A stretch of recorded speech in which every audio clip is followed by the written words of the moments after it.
We finally got a new Valorant question and answers, so we know tons of new information about the gifting system and how many players are in the Radiant rank, as well as a trickling of more information coming through the pipeline, like Viper buffs and huge potential rank changes, so we definitely have to cover everything in here so that you get caught up to speed as quickly as possible. Now, speaking of possible, it wouldn't be possible for us to come this far on this channel without y'all's insane support and that repeated smashing of the subscribe and like button. I, for one, am very grateful. So a big thank you from the GameLeap community. We hit 70K subscribers. Now, enough of that sappy stuff. Go grab some lasagna, kick back, relax, and let's get started. Now, the first big thing that we have to talk about is comments from the Riot team about potential balances to Viper. They have been talking about even more buffs to Viper's kit, and we're going to be looking for it in the next patch. Now, they don't want to share specific details because nothing's set in stone, but the plan is to buff her. And this is honestly great news for Viper players and people that have problems with the meta as a whole. You see, right now, we only have two hard smokers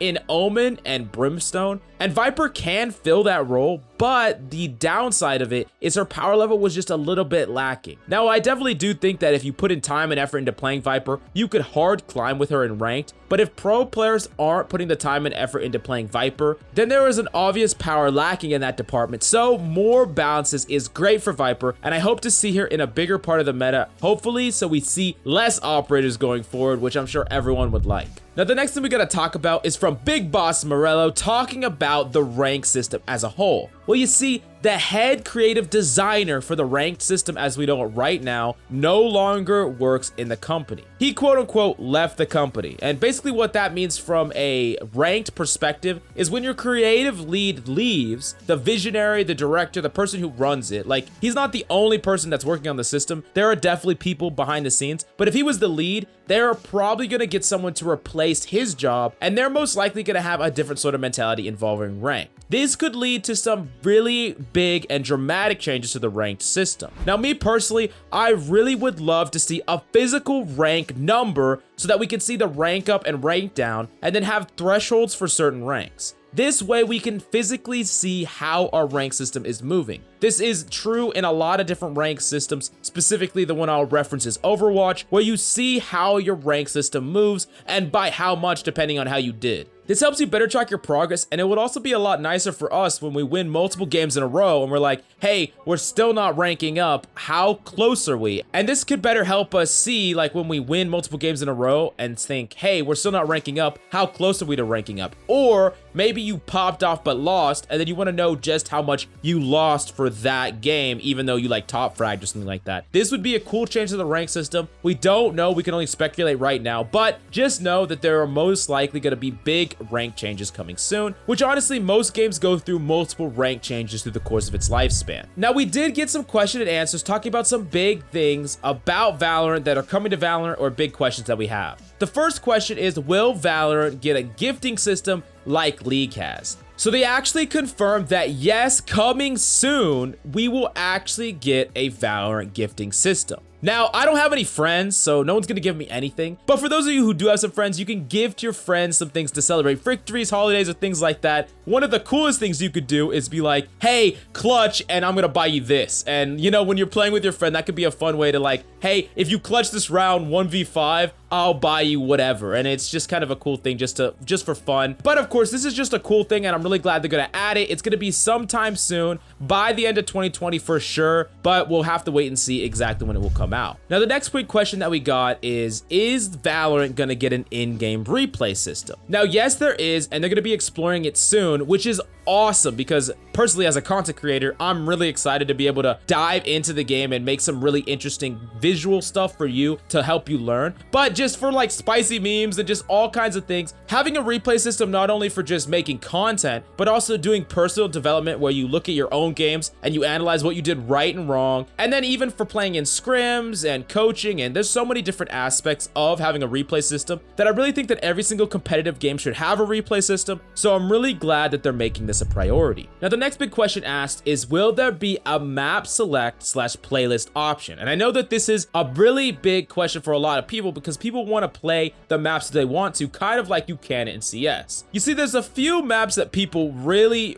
hate, but according to Riot, from a competitive perspective, they want to make sure that every single game and match is fair, and they want to do it in a reasonable queue time. And right now, they state that splitting the matchmaking into separate match pools would actually reduce the overall players in the matchmaking pool, which makes sense because, like, imagine if only a little bit of people are queuing for Ascent, then it's going to be a lot harder to find a balanced match. And if they want to, they're going to have to stretch the queue times out exponentially, which is what they don't want right now. Essentially, it makes it more difficult for them to produce fair matches, is what they state, and they don't really have any plans to enable this, which I'm a little bit on the fence on. I understand their reasoning, but it would be cool. But frankly, with only 4 maps, maybe sometime in the future when there's like 20 maps, we'll see a rotating map pool or something like that that's comparable. But for now, I think it's fine as is. Now, the next question is, what does Valorant want out of their observing client as it relates to esports? Now, this is a big question because if you've been watching any of the insane esports games, you've been noticing that sometimes really cool stuff has been happening and the observer has been missing it, which that is the worst thing because you really need to be able to translate the exact immediate action that's happening in game and translate it to the spectator so it becomes a good spectator sport, which is one of the most important for a game like Valorant, which is going to be centered around esports. Now, they do identify that observing right now as bare bones, but they're using the Ignition series to try to create the right tools to give to observing clients so that we can have better spectator experience. Now, they do prioritize this because they do realize exactly what I stated with that Valorant really needs a solid observing client if it wants to be a renowned esports like their mission statement is. Now, from a spectator, they want you to be able to determine things like agent's location, agent's abilities, weapon purchase, so you can really get a feel for the differences. Like, you notice, hey, these people are playing frenzies like a lot of the people in EU are doing right now, or hey, this person is specifically buying this weapon and he's going up against this weapon.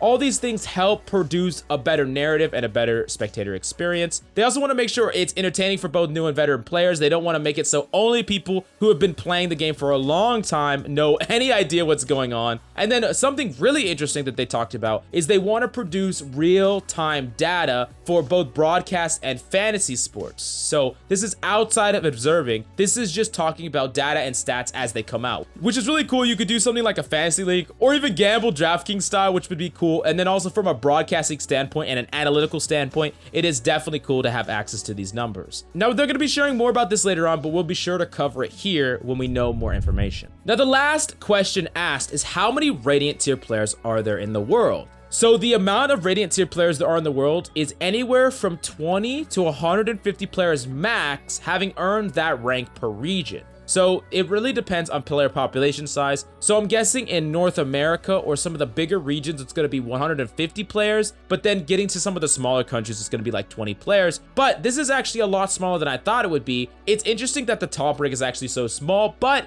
it makes it definitely more challenging to get into. Now, something specific about the Radiant tier is that you have to be an active player to stay in Radiant. If you don't play for a certain amount of time, they say 14 days, you will have to re-earn your Radiant rank, which is interesting. It makes me think that you actually lose rank behind the scenes if you don't play after a certain amount of time. But honestly, this is a good change because the people that are consistently Radiant tier, they're going to be grinding the game anyway. The only reason they wouldn't be grinding the game is to just place high and then kind of gatekeep their rank and then go play on other accounts, which is not what you want to do because you want to have productive, consistent matches at the highest rank, not only for us as spectators to watch, but just to have a constant flow of fair matches at the highest rank. So that's definitely something good in my opinion. Now, I hope this got you kind of excited for a lot of the new changes coming to Valorant down the pipeline. Are there any big changes that you want to see? Any buffs, nerfs, map changes, or anything like that that you think are needed right now? Definitely let us know in the comments down below. Smash the subscribe button if you think VIPER if you really like the character VIPER. And I think that's all we got for you today. I'm Coach Mills, and until next time.